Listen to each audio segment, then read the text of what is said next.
हमर मोती के माला रुद्राक्ष के माला।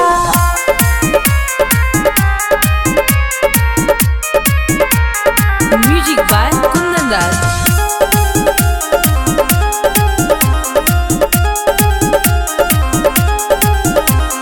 सोशल मीडिया में पूरा भइल बारे हाला घूमी बेचतारू तो कठी माला। अरे हाँ सोशल मीडिया में पूरा भइल बारे हाला घूमी बेचतारू तो कठी माला।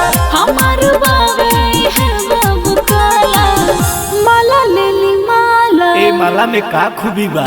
एही माला से होला सब कर भाला। ले लाए बाबू हमर मोती के माला। एही माला से होला सब कर भाला। ले लाए बाबू रुद्राक्ष के माला।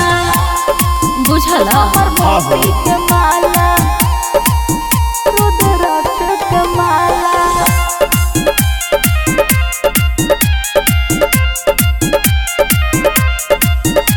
प्रयागराज आइल बड़ो धाम पर दान करो गंगा जी के नाम पर। जदि करब तू बाबू लेट हो तो होई न हमारा से भेट हो।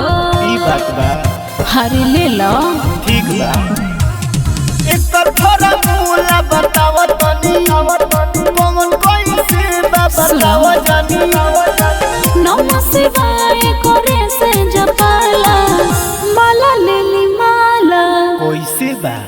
एही माला से होला सब कर भाला। ले लाए बाबू हमर मोती के माला। एही माला से होला सब कर भाला।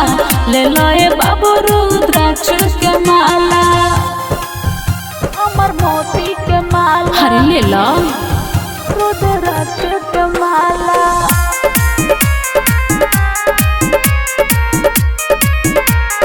म्यूजिक बाय कुंदन दास।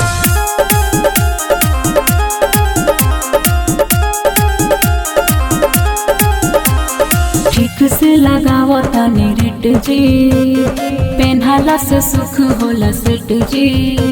न कवनो गरह तो के लागे तोहरा जिंदगी से दुख सारा भागे।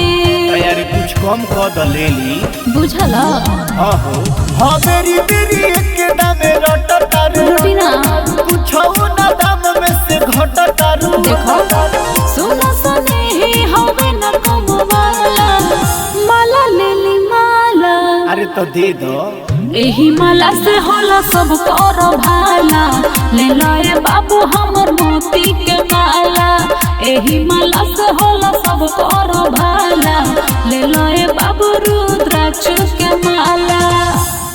हर ले लो कमाई।